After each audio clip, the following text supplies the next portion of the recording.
এই মশলাটা ব্যবহার করে যদি আপনি যেকোনো মাছ রান্না করেন তাহলে সুগন্ধে পুরো প্লেট এমনিতেই খালি হয়ে যাবে। মাছের সাথে যেকোনো কিছু দিয়েই কিন্তু রান্নাটা করতে পারেন। বাই দ্য ওয়ে, আপনারা দেখছেন যেমন খুশি তেমন রান্না, সঙ্গে আছি আমি সুরাইয়া। আমার পক্ষ থেকে সবাইকে জানাচ্ছি সালাম আর অনেক অনেক ভালোবাসা। তো আজকের রেসিপি হচ্ছে মূলা আর কালবাউস মাছ দিয়ে পাতলা করে ঝোল। আর এই ঝোলটা এতটাই টেস্টি হয়েছে বন্ধুরা, তোমাদের কি বলবো। তোমরা অবশ্যই একবার হলেও এভাবে বাসায় ট্রাই করো, তাহলে বুঝতে পারবে যে কতটা টেস্টি হয় এই মশলা ব্যবহার করে রান্নাটা করলে। তো আমি এখন পুরো রান্নাটা তোমাদের সাথে শেয়ার করব। তো চলো রান্নার কাছে চলে যাই। এখানে আমি 2টা মূলো নিয়েছি আর নিয়েছি কালবাউস মাছ। এখানে 4টা দাগা বলে সেটাকে নিয়েছি, আর 1 পিস নিয়েছি পেটের মাছ। এটাকে এখন ভেজে নেওয়ার জন্য লবণ আর হলুদ মাখিয়ে ম্যারিনেশন করে নিতে হবে। তো ফার্স্টেই আমি হলুদটা দিয়ে দিলাম, এরপর দিয়ে দিলাম একটু করে লবণ, আর উপর থেকে দিয়ে দিচ্ছি সরিষার তেল। সরিষার তেলটা দিয়ে ভালোভাবে ম্যারিনেট করে নিলে কিন্তু ভাজার সময় খুবই সুবিধা হয়, বিশেষভাবে তেল ছোটে না, আর এতে গায়ে লাগার ভয়টাও থাকে না। তো যাই হোক, এখন এই যে এইভাবে কিন্তু ভালো করে আমি মাছের গায়ে এপাট ওপাট 2 পাটে লাগিয়ে নিচ্ছি হলুদ, লবণ আর সরিষার তেলটা।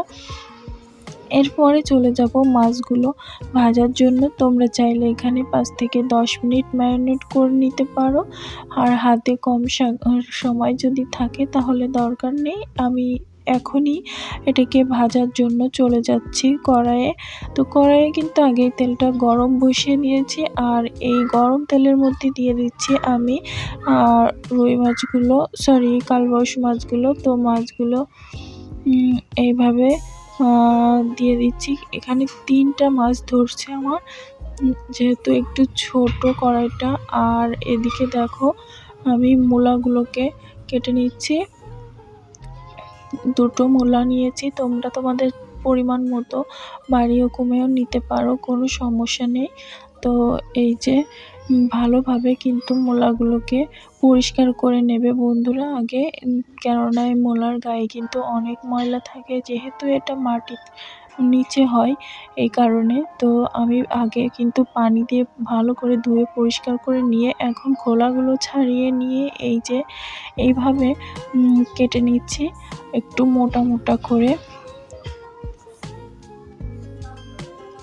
আলু দিয়েও কিন্তু রান্নাটা করতে পারো, আলুগুলো কিন্তু সেমভাবে সাইজ করে কেটে নিতে হবে আর সেম পদ্ধতিতে করতে হবে। তো মূলা দিয়ে এই রান্নাটা কিন্তু অসাধারণ হয়েছিল। তোমরা বাসায় অবশ্যই একবার হলেও ট্রাই করো বন্ধুরা, তাহলে বুঝতে পারবে।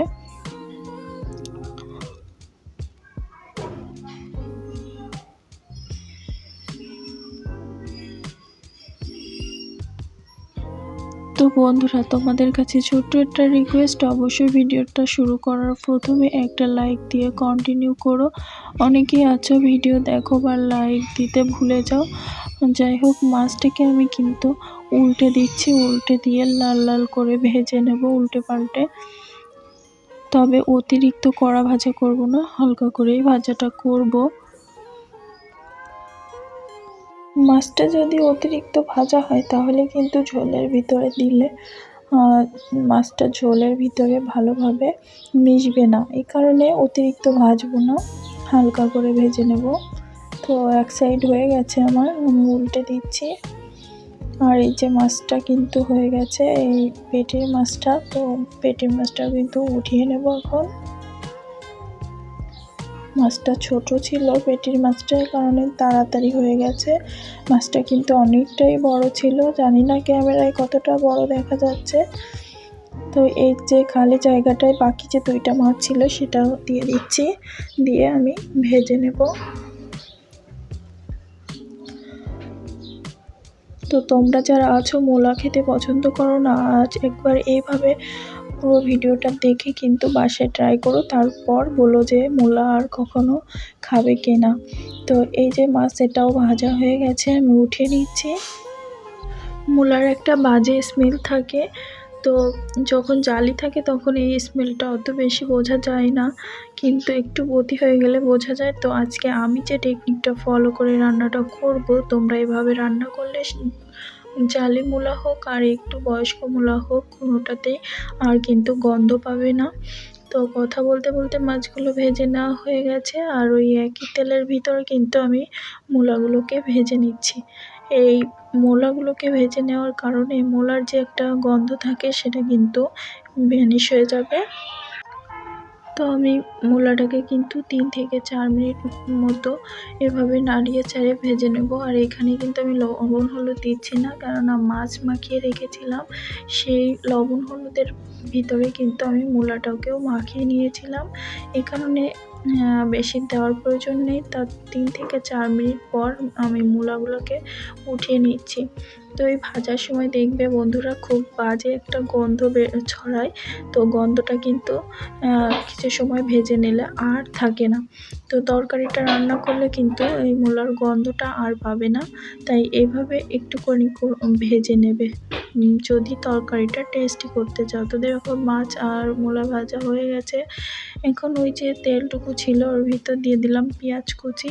পেঁয়াজটা কিন্তু অতিরিক্ত ভাজবো না, একটু কাঁচা কাঁচা থাকতে, মানে কাঁচা গন্ধ চলে গেলে এই পেঁয়াজের ভিতরে আমি দিয়ে দেব কিছু পেস্ট করে রাখা মশলা।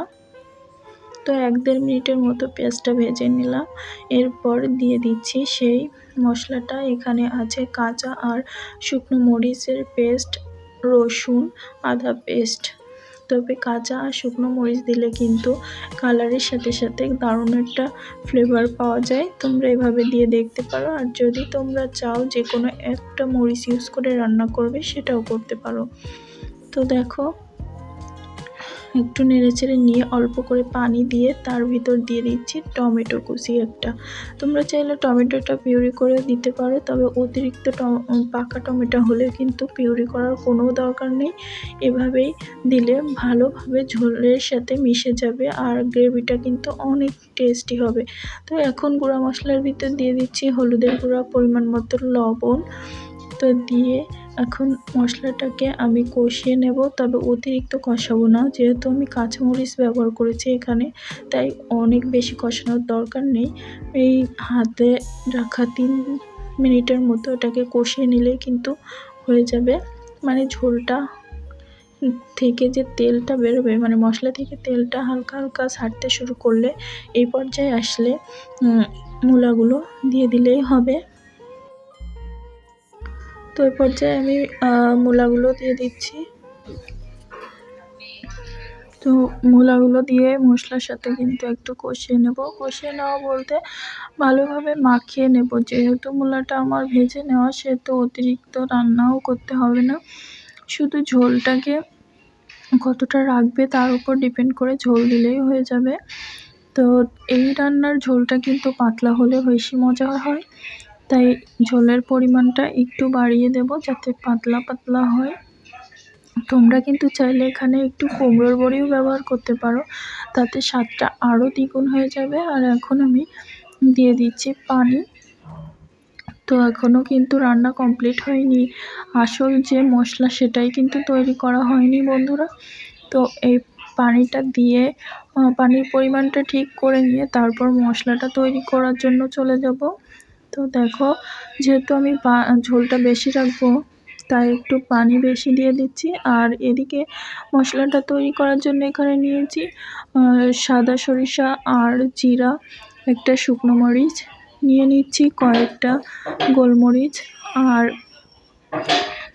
দিচ্ছি 1 টুকরা কাঠ, দিয়ে এটাকে ভালোভাবে ভেজে নেব। তো দেখো আমার কিন্তু ভেজে নেওয়া হয়ে গেছে। এটাকে পেস্ট করে, মানে গুঁড়ো করে নেব। গুঁড়ো করে নিয়ে এটাকে ব্যবহার করব। তো দেখো এদিকে কিন্তু আমার ঝোলটা ভালোভাবে উতলে গেছে। আমি একটু নেড়ে চেড়ে নিচ্ছি ঝোলটাকে। তো তোমরা কিন্তু এইভাবে রান্না করো, আমি আবারও বলছি অনেক বেশি মজার হয়।